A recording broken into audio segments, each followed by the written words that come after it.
Hello friends, स्वागत है आप सभी का खुशबू एकेडमी में। आज फ्रेंड्स मैं आपको इसमें कराऊंगी सीटेट फर्स्ट पेपर। ठीक है, सीटेट फर्स्ट पेपर का जो आपका सीडीपी है वो मैं आज आपको यहाँ पे कराऊंगी। ठीक है, जैसा कि आप लोग जानते हैं कि मैंने इसका जो है फर्स्ट पार्ट करा चुका है। ठीक है, फर्स्ट पार्ट में मैंने आपको 16 क्वेश्चन आंसर कराए थे। ठीक है, जिसमें से आप लोगों ने अपना स्कोर बताया है कितना आपका करेक्ट था। तो आई होप फ्रेंड्स आप सभी को सीडीपी जो है बहुत अच्छे से समझ में आ रही होगी, क्योंकि आप सभी को पता होना चाहिए कि जो सीडीपी अगर आपने अच्छे से पढ़ ली है तो आप एग्जाम में जो है 50% क्वेश्चन आंसर आप अपने आप ही कर सकते हैं। ठीक है, क्योंकि सीडीपी से रिलेटेड ज़्यादा करके क्वेश्चन आपको 50% क्वेश्चन आपको सीडीपी से ही रिलेटेड मिलेंगे। ठीक है, जो आपकी समझ पर आधारित होते हैं। ठीक है, तो आज हम फ्रेंड्स उसी का आज का जो आपका सेट है वो है practice set number 6 class 1 to 5 के लिए सीडीपी जो है फर्स्ट पेपर के लिए सीटेट का पेपर है। ठीक है फ्रेंड्स, जिसमें आपको 30 नंबर को देखने का आपको मिलता है, जिसमें से मैंने आपको 16 प्रश्न करा दिए हैं और 16 के आगे के जो क्वेश्चन आंसर बाकी हैं वो आज की क्लास में आपको कराऊंगी। तो फ्रेंड्स आई होप जितने भी क्वेश्चन मैंने आपको कराए हैं आपको सभी समझ में आए होंगे। अगर आपको कहीं से कुछ भी ना समझ में आ रहा है तो आप कमेंट करके पूछ सकते हैं। ठीक है, तो चलिए हम क्वेश्चन को स्टार्ट करते हैं। तो देखिए यहाँ पे आपका दिया गया है क्वेश्चन नंबर 17 क्या कह रहा है कि अनुकरण जो है एवं दोहराने की तीव्र प्रवृत्ति निम्न में से किस अवस्था की ओर संकेत करती है। तो बताइए ये किस अवस्था की ओर संकेत करती है जो अनुकरण है। तो देखिए फ्रेंड्स, अगर हम बात करें जो ये अगर आपको पता होना चाहिए कि जो ज्ञातव्य है कि दूसरे के व्यवहार और क्रियाकलापों का जो अनुकरण कर सीखने की जो प्रवृत्ति होती है वो शेषावस्था की मुख्य विशेषताएं मानी जाती है। ठीक है, क्योंकि क्या होता है जन्म और किशोरावस्था के जो मध्य विकास की जो विभिन्न अवस्थाएं होती है, जैसे शेषावस्था है, फिर पूर्व में बालावस्था है, फिर उत्तर में उसको बाल्यावस्था था, किशोरावस्था में भिन्न भिन्न पाई जाती हैं। ठीक है, तो इसमें जो आपका फ्रेंड्स आंसर हो जाएगा 17वें का फ्रेंड्स वो होगा शेषावस्था। शेषावस्था में जो आप छोटे बच्चों को देखेंगे उनके साथ आप जैसा व्यवहार करेंगे, फिर कुछ भी एक्टिविटी अगर आप करते हैं तो बच्चे क्या करते हैं तुरंत उसको देख के उसको दोहराने की उनके अंदर जो प्रवृत्ति होती है वो तीव्र होती है। ओके, अब नेक्स्ट हम बात करेंगे क्वेश्चन नंबर 18 क्या कह रहा है। यहाँ पे क्वेश्चन नंबर जो 18 है फ्रेंड्स ये कह रहा है कि निम्नलिखित में कौन सा सतत एवं व्यापक मूल्यांकन का एक उद्देश्य नहीं है। तो यहाँ पे फ्रेंड्स सतत और व्यापक मूल्यांकन की बात हो रही है, इसमें से कौन सा जो एक है और उसमें जो सतत और व्यापक मूल्यांकन का उद्देश्य नहीं है। ठीक है, यहाँ पे फ्रेंड्स नहीं वाली बात हो रही है। तो देखिए फर्स्ट ऑप्शन कह रहा है याद रखने पर बल देने के बदले सीखने की प्रक्रिया पर बल देना। तो देखिए फ्रेंड्स जो आपका ये जो 18वां क्वेश्चन है ना, 18वां क्वेश्चन में यहाँ पे फ्रेंड्स देखिए याद करने की बात हो रही है। यहाँ पे पूछ रहा है कौन सा क्वेश्चन नहीं है। तो याद रखने पर बल देने के बदले सीखने की प्रक्रिया पर बल देना चाहिए। तो सही बात है फ्रेंड्स, ये जो रोट लर्निंग है वो आपका निगेटिव है, बल्कि यहाँ पे सीखने की प्रक्रिया पर बल देने की बात हो रही है। तो ये तो आपका आंसर सही है। सेकंड कह रहा है कि छात्रों के सीखने की जो प्रक्रिया में परिवेश के बारे में उपयुक्त निर्णय लेना, ये भी आपका करेक्ट है। नेक्स्ट कह रहा है कि अध्यापन एवं अधिगम प्रक्रिया को शिक्षक केंद्रित क्रियाकलाप बनाना। नहीं फ्रेंड्स, देखिए यहाँ पे जो शिक्षक केंद्रित है यहाँ पे आपका बाल केंद्रित होना चाहिए, शिक्षक केंद्रित नहीं होना चाहिए। नेक्स्ट हम बात करेंगे यहाँ पे फोर्थ ऑप्शन कह रहा है बोधगम्यता बोधात्मक मनोप्रेरक और भावात्मक कौशल के विकास में सहायक करना। कौन सा फ्रेंड्स है इसमें। तो ये फ्रेंड्स देखिए जो आपको यहाँ पे शिक्षक केंद्रित दिया गया है ये यहाँ पे बाल केंद्रित होना चाहिए। तो इस नेगेटिव का आंसर आपका यही नेगेटिव से जाता है। तो इसमें आपका फ्रेंड्स जो है थर्ड ऑप्शन आपका करेक्ट हो जाएगा। नेक्स्ट हम बात करेंगे क्वेश्चन नंबर 19 क्या कह रहा है। क्वेश्चन नंबर 19 में कह रहा है कि 4 से 5 साल की जो उम्र के बच्चे अक्सर अपने आप से बातचीत करते हैं। तो फ्रेंड्स ये आपने देखा अगर आपके आसपास या फिर आपके घर में जो 4 से 5 साल के जो बच्चे होंगे वो लोग क्या करते हैं, अगर उनको कोई डांट भी देता है फिर वो लोग खुश होते हैं तो क्या करते हैं वो आपस में अपने में ही बात करना स्टार्ट कर देते हैं। ठीक है, तो लेव वाइगोस्की के अनुसार यह वाक्य क्या दर्शाता है। ठीक है, इसमें कौन सा ऑप्शन आपका करेक्ट है। यह जो वाक्य है, ये जो बातचीत करते हैं बच्चे आपस में, तो लेव वाइगोस्की के अनुसार यह जो बात है किस प्रकार का है। फर्स्ट ऑप्शन कह रहा है उनकी आत्मकेंद्रियता को नियंत्रित करता है, उनकी आत्मकेंद्रिता को दर्शाता है, या फिर सेकंड ऑप्शन कह रहा है उनके संज्ञानात्मक विकास में बाधा डालता है, या फिर थर्ड ऑप्शन कह रहा है उनके सामाजिक विकास में बाधा डालता है, या फिर फोर्थ ऑप्शन कह रहा है कि उनको अपनी सोच नियमित करने में मदद करता है। तो फ्रेंड्स देखिए जो वाइगोस्की इन्होंने क्या कहा है, जो बच्चे अगर अपने आप से बातचीत करेंगे, अपने आप से मनन चिंतन करेंगे, जो 4 से 5 साल की जो उम्र में जो बच्चे होते हैं वो अक्सर अपने आप से बातचीत करते हैं, और लेव वाइगोस्की के अनुसार यह जो वाक होती है उनको अपनी सोच नियमित करने में मदद करता है। ठीक है, यह साधारणतः बातचीत बालकों को स्वनिर्देश सहायक प्रदान करती है। इससे क्या होता है जो बच्चे होते हैं अपने कार्य को दिशा देने के लिए स्वयं से बोलते हैं।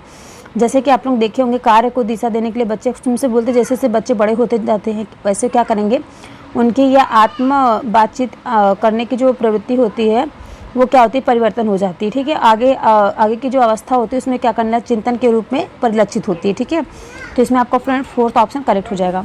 ओके, तो आई होप फ्रेंड्स आप सभी क्लास अच्छी लग रही होगी। तो सभी लोग वीडियो को अपने दोस्तों में एक बार शेयर कर दीजिए ताकि सभी लोग पढ़ाई अपने अच्छे से कर सकें।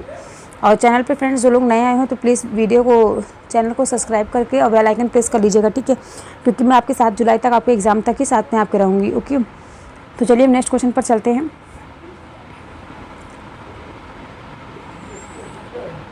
यहाँ पे फ्रेंड्स देख लीजिए, मैंने आपको यहाँ पे फर्स्ट ऑप्शन बताया था, यहाँ पे थर्ड ऑप्शन बताया था और इसमें जो है फोर्थ ऑप्शन बताया था। ओके, तो चलिए नेक्स्ट 20वां क्वेश्चन पे चलते हैं। 20वां क्वेश्चन आपके सामने है। क्वेश्चन नंबर 19 आपका हो चुका है। क्वेश्चन नंबर 20 क्या कह रहा है, तो देखिए फ्रेंड्स क्वेश्चन नंबर 20 यहाँ पे कह रहा है, आप अपनी कक्षा में अधिगम को सरल बनाने के लिए दृश्य सामग्री का प्रयोग करते हैं। ऐसी स्थिति में कक्षा के किन किन छात्रों को सबसे कम लाभ होगा। तो फ्रेंड्स देखिए यहाँ पे अधिगम को सरल बनाने के लिए जो दृश्य सामग्री होती है उनको यहाँ पे प्रयोग करने की बात हो रही है। तो छात्रों में ऐसे कौन से बच्चे जिनको ये जो सामग्री है उनके लिए सबसे कम लाभ होगा। फर्स्ट ऑप्शन कह रहा है जो पढ़ने में सामान्य स्तर पर है, या फिर जो पढ़ने में उच्च स्तर पर है, या फिर जो पढ़ने में निम्न स्तर पर है, फिर जो आँखों से नहीं देख पाते। तो देखिए फ्रेंड्स यहाँ पर दृश्य सामग्री की बात हो रही है। दृश्य मतलब क्या होता है, देखने वाली सामग्री। तो बच्चे जो दृष्टिबाधित हो गए, जिनकी आँखों से अधिक नहीं देख पाते, तो उनके लिए तो समस्या है ना, उनके लिए सबसे कम लाभ होगा। तो इसमें फ्रेंड्स फोर्थ ऑप्शन आपका करेक्ट हो जाएगा 20वां क्वेश्चन में, ठीक है, क्योंकि क्या होता है अधिगम को सरल बनाने के लिए प्रयोग की जाने वाली जो इस सामग्री से सबसे कम लाभ उन छात्रों को होगा जो पढ़ने में उच्च स्तर है, क्योंकि ये किसी भी चीज़ का क्या करते हैं, शीघ्र से ही समझने में क्षमता रखते हैं, ठीक है। लेकिन फ्रेंड्स क्या होता है जो दृश्य सामग्री में उन साधनों को सम्मिलित करते हैं जिनके केवल देखने वाली इंद्रियों का प्रयोग होता है, ठीक है। जैसे कि अगर हम बात करें इनके लिए क्या होगा, इसके अंतर्गत पुस्तक आ गया, आपकी चित्र आ गए, मानचित्र आ गया, ग्राफ, चार्ट, पोस्टर, श्यामपट्ट, बुलेटिन बोर्ड, संग्रहालय, स्लाइड आदि को शामिल करते हैं। कक्षा में जो दृश्य सामग्री से पढ़ने के सामान्य स्तर एवं निम्न स्तर के छात्रों को सबसे अधिक लाभ होगा, ठीक है। तो इसमें फ्रेंड्स आपका फोर्थ ऑप्शन करेक्ट हो जाएगा। नेक्स्ट क्वेश्चन हम बात करेंगे।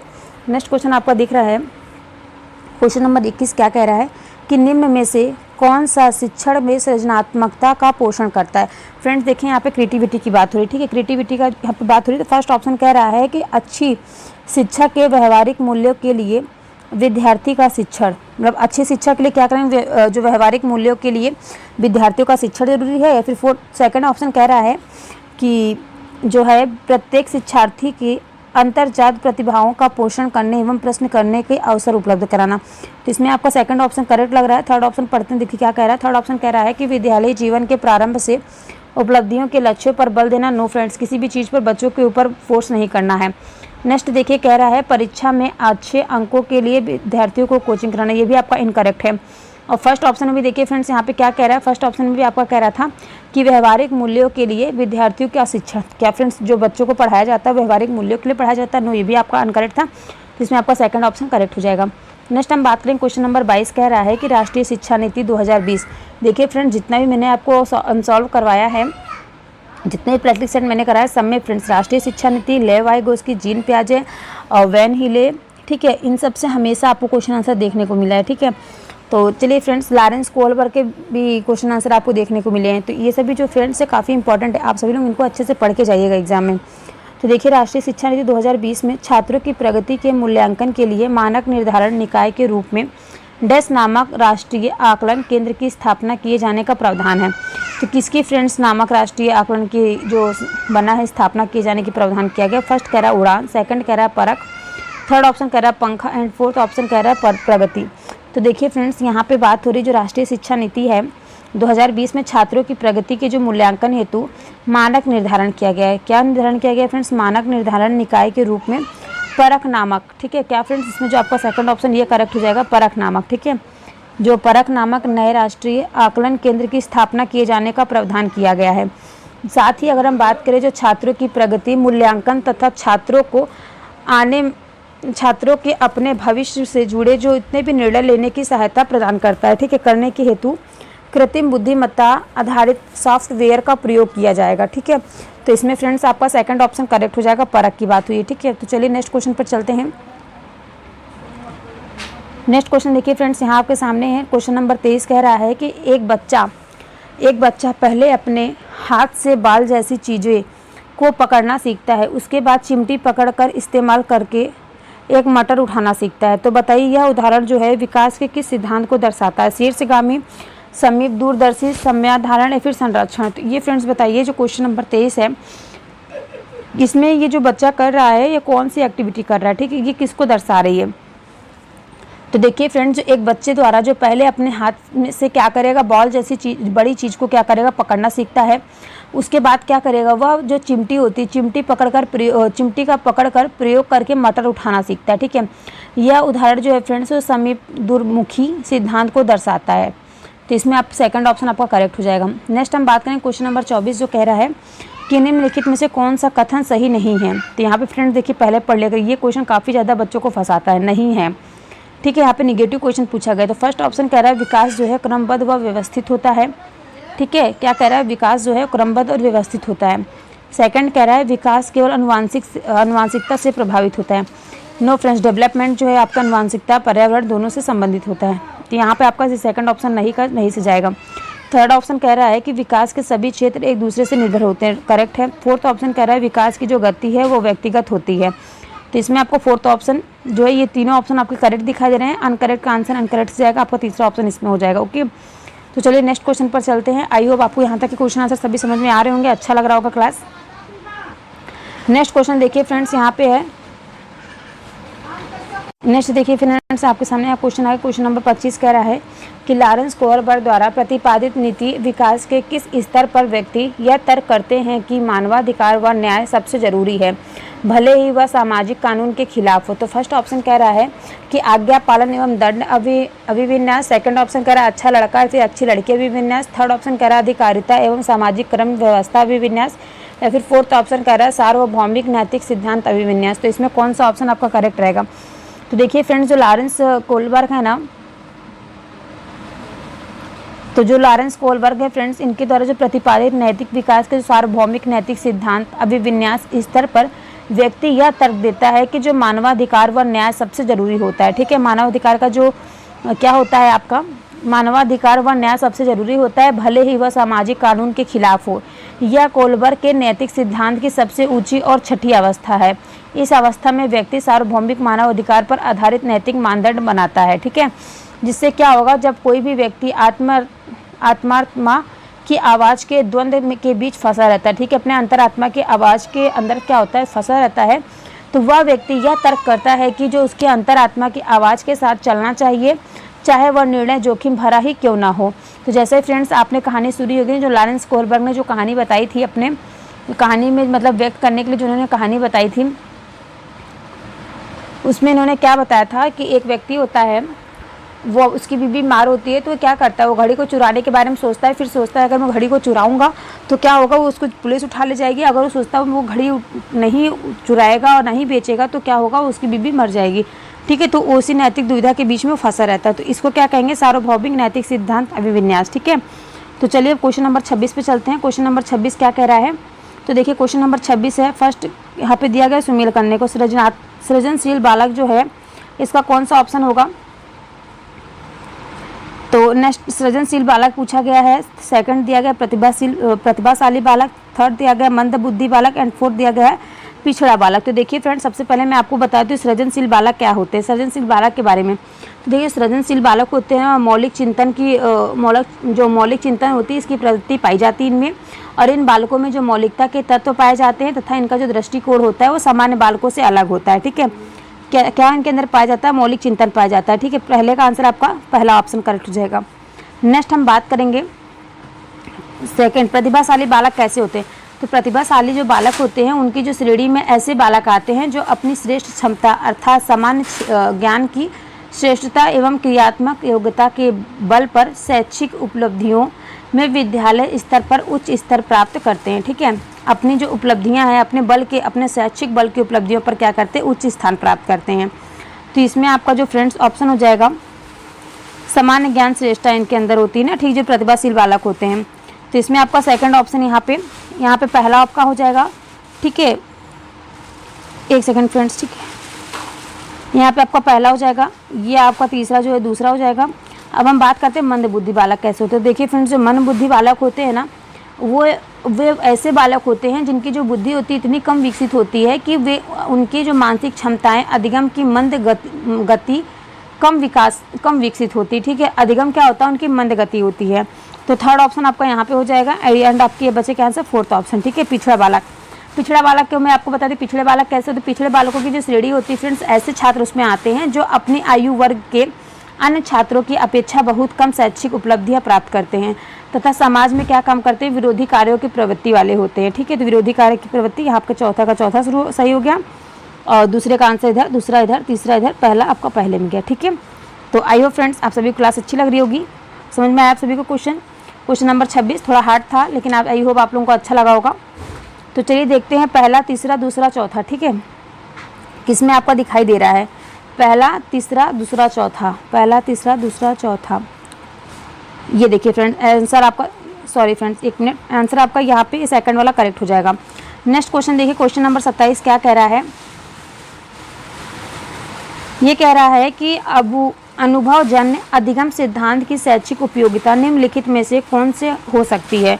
फर्स्ट ऑप्शन कह रहा है यह सिद्धांत बताता है कि सीखना जो है सभी तरह के से एक उद्देश्यपूर्ण और लक्ष्योन्मुखी प्रक्रिया है। सेकंड कह रहा है यह सिद्धांत बताता है कि जब कुछ पढ़ाया जाए अथवा कुछ सीखने के लिए कहा जाए तो उसे अपने समग्र रूप में ही बच्चों के सामने प्रस्तुत किया जाए। थर्ड ऑप्शन कह रहा है कि शिक्षार्थियों के व्यवहार को वांछित स्वरूप तथा दिशा प्रदान करने में यह सिद्धांत शिक्षकों की सहायता करता है। फोर्थ ऑप्शन कह रहा है कि यह जो सिद्धांत होता है यह सिद्धांत की सहायता से शिक्षार्थियों के लिए अधिगम स्रोत एवं संसाधनों की व्यवस्था करने में सहायता मिलती है। तो देखिए फ्रेंड्स, इसमें जो आपका ऑप्शन यहाँ पे बात हो रही है कि अनुभवजन्य अधिगम सिद्धांत की शैक्षिक उपयोगिता निम्नलिखित में से कौन सी हो सकती है।